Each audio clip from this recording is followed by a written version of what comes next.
Hello दोस्तों, मैं हूं अंशिका और आप हैं हमारे YouTube channel target exam only पर, जहां पर हमारा फ्री टारगेट बैच चल रहा है।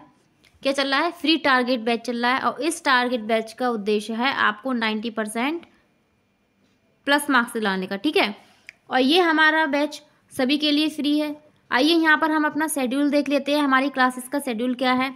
यहाँ पर हमारी पहली क्लास होती है सुबह 10 बजे होती है। साइंस की क्लास होती है, यहाँ पर ये कंप्लीट साइंस पढ़ाई जा रही है। और नेक्स्ट क्लास हमारी होती है 11 बजे, ये हमारी इंग्लिश की क्लास होती है। इसके बाद अगली क्लास हमारी होती है 4 बजे होती है।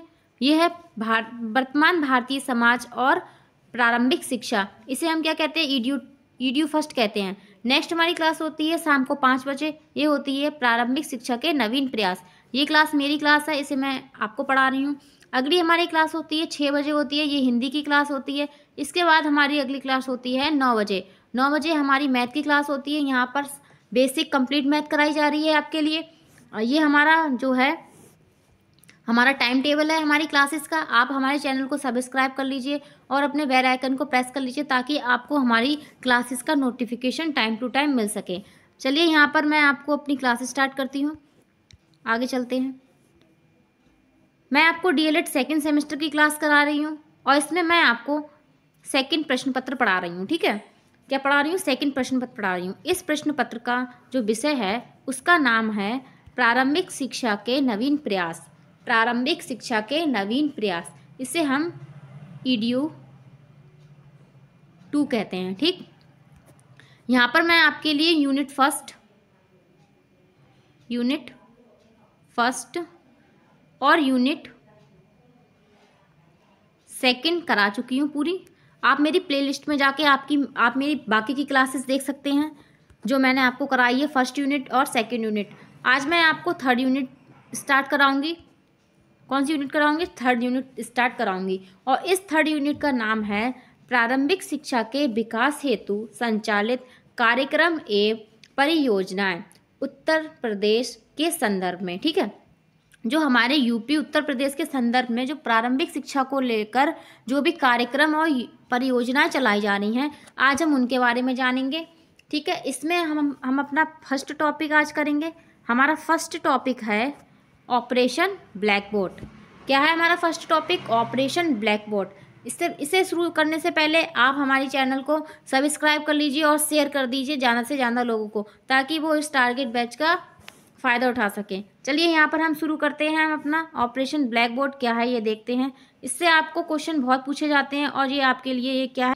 ये आपके लिए क्या है? एक इम्पॉर्टेंट टॉपिक है। आप चाहे सी टेट ले लीजिए, यूपी टेट या कुछ भी ले लीजिए, या DSSP KBS, सभी में ऑपरेशन ब्लैक बोर्ड से लेकर क्वेश्चन पूछे जाते हैं।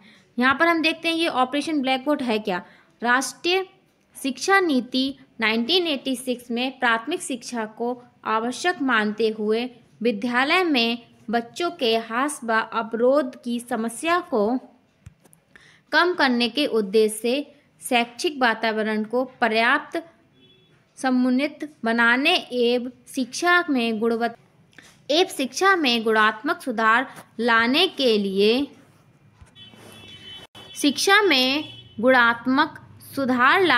पर विशेष बल दिया गया। ठीक है, हमारी जो राष्ट्रीय शिक्षा नीति थी 1986, ये हमारी कौन सी शिक्षा नीति थी? ये हमारी दूसरी शिक्षा नीति थी। ठीक है, हमारी देश की।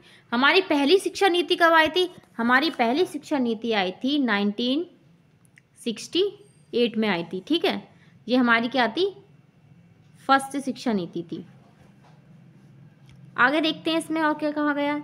विद्यालय के अनाकर्षक वातावरण, अरुचिकर पाठ्यक्रम, अपर्याप्त भवनों, पाठ्य सामग्री एवं खेल सामग्री आदि में सुधार लाने की दृष्टि से राज्य सरकार एवं शिक्षा विभाग द्वारा अनेक प्रयास किए गए।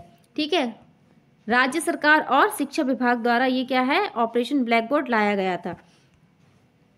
आगे देखते हैं इसके उद्देश्य के बारे में, देख लेते हैं क्या कहा गया है। इसी उद्देश्य से राष्ट्रीय शिक्षा नीति सन 1986 में कार्य योजना में ऑपरेशन ब्लैक बोर्ड अभियान चलाने की संकल्पना की गई थी। अब हम देख लेते हैं कि ऑपरेशन का तात्पर्य क्या होता है, कि ऑपरेशन का अर्थ होता क्या है। ऑपरेशन से तात्पर्य यह है कि युद्ध स्तर पर अभियान चलाकर किसी कार्य को शीघ्र अतिशीघ्र पूरा करना। ब्लैक बोर्ड विद्यालय में आवश्यक उपकरणों का प्रतीक है, और ब्लैक बोर्ड का अर्थ है कि विद्यालय के जो आवश्यक उपकरण हैं उनसे है। ठीक, आगे हम देखते हैं आगे क्या दिया है। आगे दिया है ऑपरेशन ब्लैक बोर्ड का उद्देश्य प्राथमिक विद्यालयों में पाठ्य सामग्री एवं शिक्षक उपकरण जैसी न्यूनतम आवश्यक सुविधाओं की व्यवस्था को सुनिश्चित करना इस योजना का क्या है, उद्देश्य है। यहाँ पर आपको एक नंबर में उद्देश्य पूछा जा सकता है, ठीक है, और वहाँ पर आपको यही लिखना होगा कि इसका उद्देश्य यही है कि प्राथमिक विद्यालयों में पाठ्य सामग्री तथा शिक्षक उपकरण जैसी न्यूनतम आवश्यक सुविधाओं की व्यवस्था को सुनिश्चित करना इस योजना का क्या है, उद्देश्य है। आइए हम इसके क्या देख लेते हैं। इसके निम्नलिखित जो है लक्ष्य रखे गए हैं। ठीक, इसमें पहला लक्ष्य क्या रखा गया है या पहला सुविधा क्या दी गई है, ऑपरेशन ब्लैक बोर्ड में दी गई क्या है, अन्य सुविधाएं हैं। ठीक, पहली इसमें है दो बड़े पक्के कमरे, इनमें सामने क्या होना चाहिए, बरामदा हो। हमारे जो प्राथमिक विद्यालय है उसमें ये ऑपरेशन ब्लैक बोर्ड के द्वारा कहा गया है कि आपके लिए दो बड़े बड़े कमरे होना चाहिए, और क्या होना चाहिए, उसके आगे क्या, बरामदा होना चाहिए। और इसके आगे सेकंड क्या दिया है, सेकंड दिया है कम से कम 2 अध्यापकों की नियुक्ति, जिसमें यथासंभव एक महिला होगी। ठीक है, 2 अध्यापक होना चाहिए कम से कम, और इसमें एक महिला जो है वो है आवश्यक होगी। ठीक, नेक्स्ट हमारा थर्ड पॉइंट देखते हैं। हमारा थर्ड पॉइंट क्या है, हमारा थर्ड पॉइंट है विद्यालय एवं कक्ष को क्या है, आकर्षक बनाया जाए। विद्यालय एवं कक्ष को आकर्षक बनाया जाए। जो विद्यालय में जो हमारे जो क्लासेस हैं, जो क्लासरूम हैं, जो बड़े बड़े कमरे होते हैं, उनके लिए उनके जो दीवार हैं उनकी दीवारों पे ABCD लिखवाइए, और जो है शिक्षा से रिलेटिव जो कोटेशन लिखवाइए, और ABCD छोटा बड़ा 1 2 3 ये सारी चीज़ें लिखवाइए, ताकि बच्चे क्या है उसको वो दीवारें बहुत आकर्षित लगे, ताकि हमारी कक्षा जो है वो आकर्षक लगे और बच्चे जो हैं पढ़ने में उसमें अच्छे से रुचि लें। हमारा फोर्थ पॉइंट यहाँ पर क्या है, हमारा यहाँ पर फोर्थ पॉइंट है बाल केंद्रित एवं कार्यकलाप आधारित शिक्षण अधिगम के माध्यम से शिक्षा की गुणवत्ता को प्रोत्साहन कर बल दिया जाए। ठीक है, हमें जो प्राथमिक शिक्षा में क्या बाल केंद्रित जो है शिक्षा रखनी है। नेक्स्ट आगे हमारा फिफ्थ पॉइंट क्या है, हमारा फिफ्थ पॉइंट है विद्यालय के प्रभावी रूप से कार्य करने के लिए भवन अध्यापकों एवं शिक्षण सामग्री से संबंध में स्पष्ट सुविधाओं का उल्लेख किया जाए। ठीक है, नेक्स्ट हमारा 6 पॉइंट क्या है, हमारा 6 पॉइंट है अध्यापन प्रक्रिया के लिए न्यूनतम पदों का उल्लेख किया जाए। ठीक, यहाँ पर क्या है, न्यूनतम पदों को जो उल्लेख करने की बात की गई है। नेक्स्ट हमारा 7 पॉइंट क्या है, हमारा 7 पॉइंट है प्रत्येक पद की गुणवत्ता बनाए रखने के उद्देश्य से आपूर्ति किए जाने वाले प्रत्येक पद के मानक तथा उसकी विशिष्टताएं निर्धारित की गई हैं। ठीक, यहाँ पर हमारे जो इसकी जो सुविधाएं थी वो कंप्लीट हो गई हैं। अब हम आगे देखते हैं ऑपरेशन ब्लैक बोर्ड में क्या है। यहाँ पर दिया है ऑपरेशन ब्लैक बोर्ड योजना सन 1887-88 में क्या की गई थी, लागू की गई थी। ये आपको एक नंबर में पूछा जाता है कि ये योजना कब लागू की गई थी, या बहुविकल्पीय में भी पूछा जा सकता है। तो आपको बताना है 1987 से 88 में ये लागू की गई थी। और किस शिक्षा नीति के द्वारा लाई गई थी, 1986 की शिक्षा नीति के द्वारा लाई गई थी। और ये हमारी शिक्षा नीति कौन सी थी, दूसरी शिक्षा नीति। ठीक है, दूसरी शिक्षा नीति 1986। बस 1992 में इस योजना क्रियान्वयन का मूल्यांकन करके निम्नलिखित संशोधन किए गए। अब इसके संशोधन कब किए गए थे, 1992 में इसके संशोधन किए गए थे। ठीक, वर्तमान ऑपरेशन ब्लैक बोर्ड योजना का शेष सभी विद्यालयों विशेषकर अनुसूचित जाति जनजाति के क्षेत्रों के विद्यालयों में जारी रखा जाए। ठीक, आगे क्या है, नामांकन बच्चों के आधार पर जहां आवश्यक हो उन प्राथमिक विद्यालयों में 3 अध्यापकों एवं 3 कमरों की व्यवस्था की जाए। ठीक, नामांकन क्या है, जो बच्चों के अनुसार रखना चाहिए और जो प्राथमिक विद्यालय में जो है 3 अध्यापकों और 3 कमरों की व्यवस्था की जानी चाहिए। आगे देखते हैं, आगे क्या दिया है, उच्च प्राथमिक विद्यालय तक ऑपरेशन ब्लैक बोर्ड योजना का विस्तार किया जाए। मतलब कि 1 से 5 तक भी हो और 6 से 8 तक भी इसका ऑपरेशन ब्लैक बोर्ड योजना का क्या है, विस्तार किया जाए। आगे हम इसके प्रमुख बिंदु देख लेते हैं कि क्या है प्रमुख बिंदु। प्रत्येक विद्यालय में कम से कम 2 कमरे और बरामदे सहित वाले भवन उपलब्ध कराए जाएं। वही जो हमने अभी ऊपर पढ़ा है। नेक्स्ट हमारा क्या है, इसमें अगला पॉइंट है, शिक्षक उपकरण हो और कक्षा शिक्षण सामग्री हो, जो कक्षा में जैसे डस्टर है, चौक है और जो भी आवश्यक सामग्री है हमारी कक्षा के लिए, वो सारी चीज़ें होनी चाहिए। और क्या है, खेल सामग्री एवं खिलौने होने चाहिए, बच्चों के खेलने का सामान होना चाहिए। और नेक्स्ट अगला विज्ञान किट होनी चाहिए। ठीक, आगे हम देखते हैं नेक्स्ट पॉइंट हमारा क्या है। नेक्स्ट पॉइंट है लघु औजार किट होनी चाहिए, मतलब छोटे मोटे औजार होने चाहिए ताकि। अगला नेक्स्ट क्या है, 2-in-1 ऑडियो उपकरण होना चाहिए, मतलब जो टेप रिकॉर्डर वगैरह है ये सारी चीज़ें होना चाहिए ताकि प्रेयर वगैरह होती है तो वहाँ पर इसका यूज हो सके। आगे हम नेक्स्ट देखते हैं, अगला क्या है, अगला पॉइंट है हमारा, पुस्तकालय के लिए पुस्तकें होनी चाहिए। एक क्या होना चाहिए, लाइब्रेरी होनी चाहिए। एक हमारी कक्षा में एक ऐसा कॉर्नर होना चाहिए जहाँ पर क्या पुस्तकालय जरूरी बच्चों की वो होनी चाहिए। अगला पॉइंट हमारा क्या है इसमें, अगला है विद्यालय घंटी, चौक, झाड़न, कूड़ादान, ये सारी चीज़ें होना चाहिए। ठीक, अगला क्या है, हमने वाद्य यंत्र देख लेते हैं क्या क्या हमारे विद्यालय में उपयोगी होते हैं। ढोलक, तबला, मजीरा, हारमोनियम जो है होना चाहिए। इससे क्या है, अगर हम कुछ प्रोग्राम करते हैं स्कूल में 26 जनवरी वगैरह पे, तो इनके द्वारा जो है इनका यूज करके जो प्रोग्राम करे जाते हैं उन्हें मनोरंजक बनाया जा सके। अगला नेक्स्ट देखते हैं, नेक्स्ट पॉइंट हमारा क्या है। नेक्स्ट पॉइंट हमारा है कि श्यामपट्ट तथा फर्नीचर होना चाहिए। श्यामपट्ट होना चाहिए और क्या, बेंच वगैरह होने चाहिए, बच्चों के बैठने की व्यवस्था अच्छी होना चाहिए। नेक्स्ट पॉइंट हमारा क्या है, शिक्षक के पास आकस्मिक व्यय के लिए धन होना चाहिए, मतलब शिक्षक के पास कुछ धन भी होना चाहिए कि कभी बहुत ज़्यादा ज़रूरत पड़ जाती है तो वो उसको खर्च कर सके। नेक्स्ट पॉइंट हमारा इसमें क्या दिया है, प्रसाधन छात्र छात्राओं के लिए क्या है, अलग पेयजल व्यवस्था होना चाहिए। ठीक है, और क्या, शौचालय होना चाहिए और जो भी बच्चों की सुविधा से रिलेटिव जो भी चीज़ें हैं वो होना चाहिए। फर्स्ट एड बॉक्स भी होना चाहिए। ठीक, ताकि अगर बच्चे को कभी चोट लग जाती है तो वहाँ पर हम उसका उपचार कर सकें। नेक्स्ट हमारा अब देखते हैं क्या है, हम इस ऑपरेशन ब्लैक बोर्ड से जो विशेषताएं हैं उनके बारे में चर्चा कर लेते हैं। आप हमारे चैनल को शेयर कर लीजिए और सब्सक्राइब कर लीजिए, अपने बेल आइकन को प्रेस कर लीजिए ताकि आपको हमारा टाइम टेबल और क्लासेस का नोटिफिकेशन टाइम टू टाइम मिल सके। ठीक, चलिए यहाँ पर हम देखते हैं ऑपरेशन ब्लैक बोर्ड की क्या क्या विशेषताएं दी हुई हैं। इसमें हमारी पहली विशेषता है, विद्यालय एवं कक्षा कक्षों को आकर्षक बनाने पर बल दिया गया। ठीक, वही बात कही गई है कि कक्षा कक्ष जो हैं वो आकर्षक बनाए जाएं ताकि बच्चे बहुत अच्छे से पढ़ सकें और उन्हें क्लास में अच्छा लगे। ठीक, नेक्स्ट हमारा क्या है, नेक्स्ट पॉइंट हमारा है इसमें सेकंड है।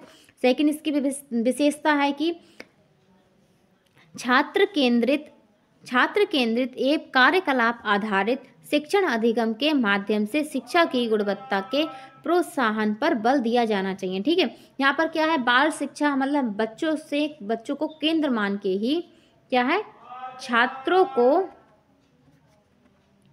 केंद्र मानकर ही हमें क्या है, शिक्षा करनी है। ठीक, उनकी अनुसार ही हमें व्यवस्था और शिक्षा उन्हें देनी है।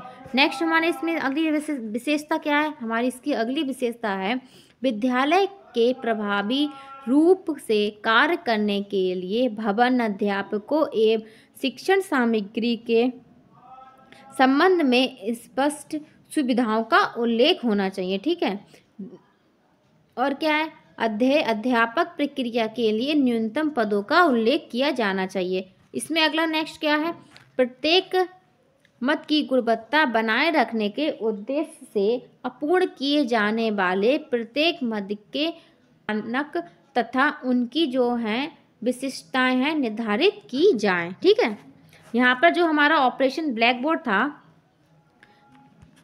यहाँ पर हमारा ऑपरेशन ब्लैक बोर्ड टॉपिक था वो कंप्लीट हो गया है। अब हम अपने नेक्स्ट टॉपिक की तरफ चलते हैं। हमारा नेक्स्ट को टॉपिक क्या है? नेक्स्ट हम अपना टॉपिक देखते हैं क्या है। यहाँ पर हमारा नेक्स्ट टॉपिक है सेवारत अध्यापकों का विस्तृत अभिविन्यास कार्यक्रम। सेवारत अध्यापकों का विस्तृत अभिविन्यास कार्यक्रम, ये हमारा क्या है? सेकंड टॉपिक है। ठीक, ये हमारी थर्ड यूनिट का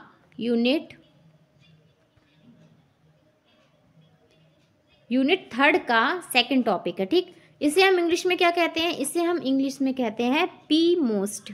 क्या कहते हैं? P most. ये आपके लिए बहुत ही मोस्ट इम्पॉर्टेंट है, के लिए मोस्ट इम्पॉर्टेंट टॉपिक है। क्या है? मोस्ट इम्पॉर्टेंट टॉपिक है। आप इसे मोस्ट इम्पॉर्टेंट टिक कर लीजिए, क्योंकि इसमें से या तो आप इसकी डेफिनेशन ले लीजिए, इसकी फुल फॉर्म ले लीजिए, या इसका पूरा नाम ले लीजिए। इसमें से क्वेश्चन डीएलएड में ज़रूर ही आता है। आप चाहे प्रीवियस ईयर क्वेश्चन पेपर उठा के देख लीजिए, उसमें पी मोस्ट के बारे में ज़रूर पूछा गया है, या इसके उद्देश्य पूछ लिए जाते हैं, या इसका पी मोस्ट की फुल फॉर्म पूछ ली जाती है। लेकिन इससे रिलेटिव और इसके कार्यक्रम के बारे में भी पूछ लिया जाता है। ठीक, आइए यहाँ पर हम जानते हैं पी मोस्ट क्या है। ठीक, पहले हम इसकी फुल फॉर्म देख लेते हैं, इसका पूरा नाम देख लेते हैं। इसका पूरा programme of maths orientation for school teachers. ठीक है, इसका पी मोस्ट का यहाँ पर ये फुल फॉर्म दी हुई है। आगे हम चलते हैं, इसके बारे में जानते हैं क्या है ये। राष्ट्रीय शैक्षिक अनुसंधान और प्रशिक्षण परिषद नई दिल्ली 1986 का यह कार्यक्रम प्रारंभ किया गया था। अब यहाँ पे ये मोस्ट इम्पॉर्टेंट है जो मैं अंडरलाइन कर रही हूँ। यहाँ पर आपसे पूछा जा सकता है जो पी मोस्ट है वो कहाँ पर मतलब शुरू किया गया था और कौन सी परिषद में किया गया था। तो ये नई दिल्ली में 1986 के कार्यक्रम में इसका प्रारंभ किया गया था। ठीक, आगे हम चलते हैं। आगे क्या है? राष्ट्रीय शिक्षा नीति 1986 की मूल संस्तुतियों से अवगत कराना इस कार्यक्रम का क्या है? उद्देश्य है। जो हमारी दूसरी राष्ट्रीय शिक्षा नीति आई थी 1986 में, उसकी जो मूल संस्तुतियां हैं उसके कार्यक्रम को क्या है? उसको क्या है? उद्देश्यपूर्ण बनाना, या उसको चलाने के लिए जो भी है वो करना, उसके उद्देश्य कार्यक्रम का उद्देश्य था। ठीक, इस कार्यक्रम का यही क्या था? उद्देश्य था। इसके लिए प्रशिक्षण सामग्री का निर्माण 2 भागों में किया गया। इसकी जो प्रशिक्षण सामग्री थी उसका निर्माण क्या 2 भागों में किया गया था। ठीक है, इसमें पहला भाग देख लेते हैं क्या है। इसमें प्रथम भाग है प्राथमिक शिक्षकों के लिए और माध्यमिक शिक्षकों के लिए। ठीक, प्राथमिक शिक्षकों के लिए और माध्यमिक शिक्षकों के लिए ये 2 भागों में किया गया था। यहाँ पर आपको ये समझ में तो आ रहा होगा कि ये क्या है, ये जो पी मोस्ट है ये क्या है? हमारे शिक्षकों से रिलेटिव है। आइए यहाँ पर देखिए आगे क्या दिया है। इसमें आगे दिया है ऑपरेशन ब्लैक बोर्ड योजना के अंतर्गत प्राथमिक विद्यालयों न्यूनतम शिक्षण सामग्री उपलब्ध करा देने के उपरांत वर्ष 1990 के लिए विस्तृत अभिविन्यास कार्यक्रम पी मोस्ट ब्लैक बोर्ड में परिवर्तन कर देने का निर्णय लिया गया था। ठीक है, इसमें क्या चेंजेस करने का निर्णय लिया गया था। निर्णय के अनुसार एक नई प्रशिक्षण सामग्री की संरचना की बात की। ठीक है, नई जो है प्रशिक्षण सामग्री संरचना की बात कही गई थी। ठीक है, उसने की गई थी जिसमें ऑपरेशन ब्लैक बोर्ड के अंतर्गत उपलब्ध कराई गई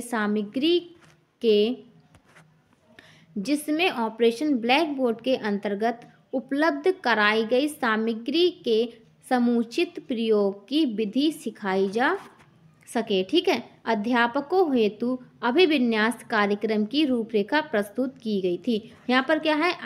अध्यापकों हेतु जो है, जो हमारे टीचर्स हैं उनके लिए जो है अभिविन्यास कार्यक्रम की रूपरेखा क्या प्रस्तुत की गई थी। इसमें हम देख लेते हैं इसकी रूपरेखा में क्या दिया। इसकी पहली रूपरेखा का फर्स्ट टॉपिक क्या है। इसकी रूपरेखा का पहला पॉइंट क्या है। पहला है विद्यालय तथा कक्षाओं को आकर्षक बनाने पर बल दिया गया। वहीं पे जो ऑपरेशन ब्लैक बोर्ड में है वहीं में मिलता जुलता वही सब चीज़ें इसमें हैं। इसका नेक्स्ट पॉइंट है बाल केंद्रित शिक्षा तथा कार्यकलाप आधारित शिक्षण अधिगम के माध्यम से शिक्षा की गुणवत्ता को प्रोत्साहन करने पर बल दिया गया था। यहाँ पर हम अपना थर्ड पॉइंट देखते हैं। हमारा थर्ड पॉइंट है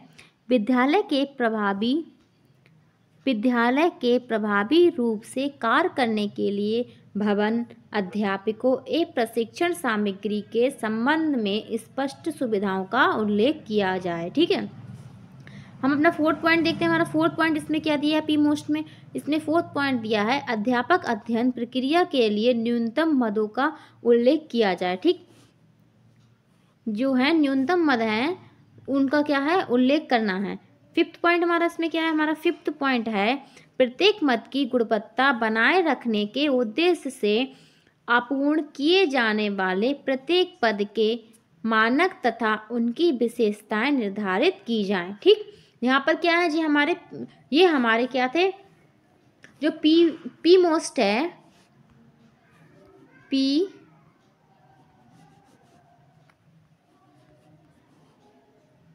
जो पी मोस्ट है यहाँ पर हमने इसकी जो विशेषता थी ये इसमें जो हेडलाइन दी गई थी उसके बारे में हमने चर्चा की।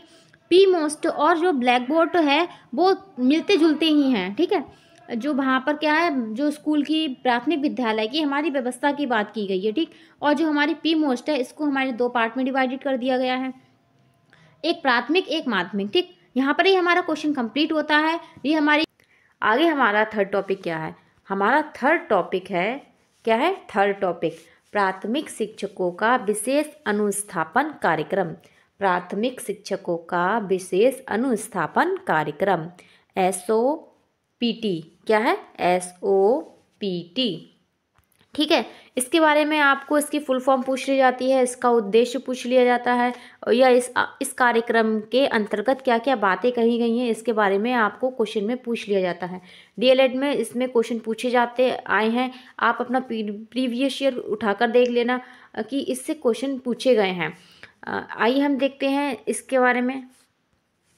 आइए इसकी फुल फॉर्म देख लेते हैं। SOPT की special orientation for primary teacher.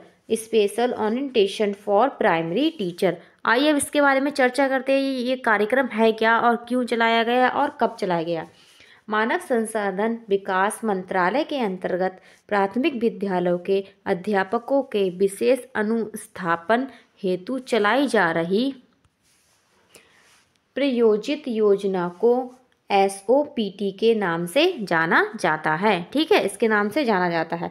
आगे देखते हैं शैक्षणिक संसाधन उपलब्ध कराने के अतिरिक्त इस योजना के क्रियान्वयन संगठन प्रबंधन अनुरीक्षण का उत्तरदायित्व सौंपा गया है। यहाँ पर क्या बताया गया है। यहाँ पर ये बताया गया है कि जो ये कार्यक्रम चलाया जा रहा है इसको इसके शैक्षणिक संसाधन उपलब्ध कराने के अलावा और क्या क्या कार्य सौंपे गए हैं। और यहाँ पर इसको आपको समझ में आ रहा होगा कि ये क्या है एक कि शिक्षकों से मतलब अध्यापकों से रिलेटिव क्या है एक कार्यक्रम है। ठीक, आगे हम देखते हैं इस कार्यक्रम NCERT का अध्यापक शिक्षा एवं विशेष शिक्षा विभाग अपने अन्य संबंधी विभागों जैसे आइए यहाँ पर हम इसके विभाग देख लेते हैं कि कौन कौन से दिए हैं। विद्यालय पूर्व एवं माध्यमिक शिक्षा विभाग अपने संबंधित विभाग केंद्रीय शैक्षिक प्रौद्योगिक संस्थान क्षेत्रीय शिक्षा महाविद्यालयों अजमेर भोपाल भुवनेश्वर मैसूर एवं अन्य क्षेत्रीय सलाहकारों के सहयोग से इस कार्यक्रम को का है संयोजक करता है। ठीक है, इस कार्यक्रम को क्या है चलाता है। ठीक, अब आगे देखते हैं।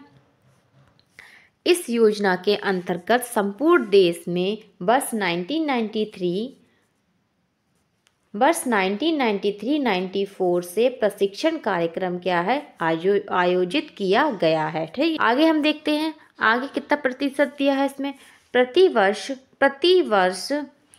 4.5 लाख प्राथमिक अध्यापकों को प्रशिक्षित करने का लक्ष्य लेकर यह कार्यक्रम क्या है, प्रारंभ किया गया। कितने का लक्ष्य लेकर अगर आपसे पूछा जाए, 1 नंबर में ये क्वेश्चन आ जाए कि इस कार्यक्रम को जो SOPT प्रोग्राम है, इसको प्राथमिक अध्यापकों के प्रशिक्षण करने के लिए कितना लक्ष्य लिया गया था, तो कितना आप कहेंगे, तो प्रति वर्ष 4.5 लाख का जो है लक्ष्य लिया गया है। अब हम आगे देखते हैं इसमें क्या है, इसमें देख लेते हैं प्राथमिक शिक्षा का विशेष अनुस्थापन कार्यक्रम की प्रशिक्षण विधि एवं लक्ष्य इस कार्यक्रम के क्या हैं, उद्देश्य हैं। अब हम इसके लक्ष्य, इसके उद्देश्य और इसे में जान लेते हैं। अब इसका उद्देश्य क्या है, इसमें पहला क्या है, NCERT सन 1991 की राष्ट्रीय रिपोर्ट में चर्चित न्यूनतम अधिकतम स्तर की दक्षताओं पर बल देना है, ठीक है। और इसका नेक्स्ट क्या है, अगला है ऑपरेशन ब्लैक बोर्ड के अंतर्गत प्राथमिक विद्यालयों में दी जाने वाली सामग्री का समुचित उपयोग करने की दक्षता का क्या है, विकास करना है, ठीक। जहाँ पर जो ऑपरेशन ब्लैक बोर्ड के तहत जो सामग्रियाँ दी जाती हैं उसका क्या है, विकास करना। यहाँ पर इस कार्यक्रम का क्या है, एक उद्देश्य है या इसका एक लक्ष्य है। नेक्स्ट हम अपना थर्ड पॉइंट देखते हैं। हमारा थर्ड पॉइंट है अध्यापकों को छात्र छात्राओं को केंद्रित अधिगम अपनाने के लिए प्रोत्साहित करना है।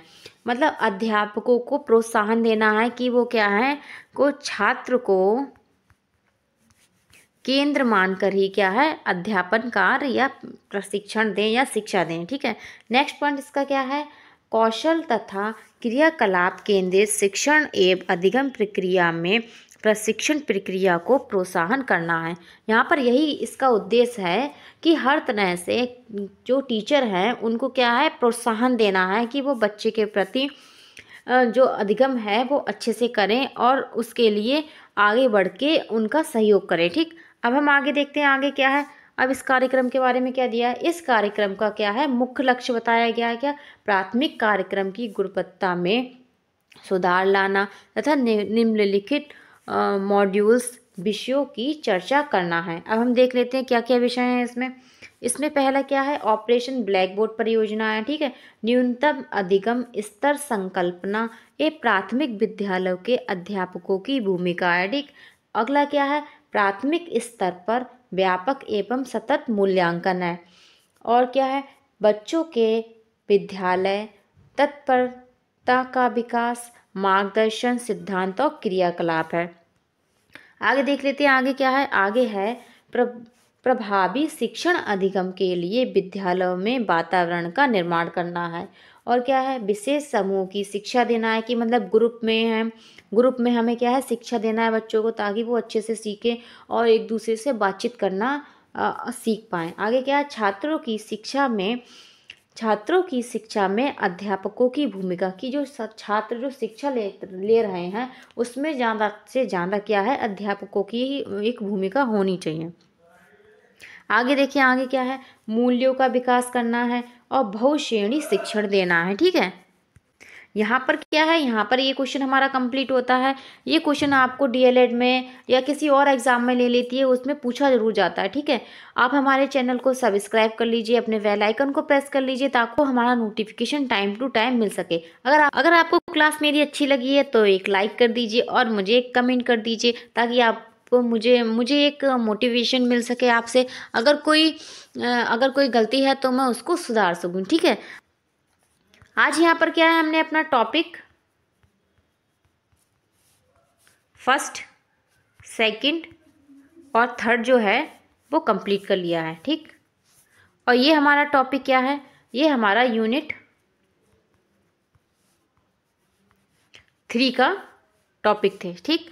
कल हम अपना 4th और 5th टॉपिक कंप्लीट करेंगे इसी यूनिट 3 का, ठीक है। आपको मेरी क्लास अच्छी लगी है तो आप ज़्यादा से ज़्यादा लोगों को शेयर कीजिए ताकि लोग इस फ्री टारगेट बैच का फ़ायदा उठा सकें और DLED में अच्छे मार्क्स ला सकें। ओके, थैंक यू, धन्यवाद।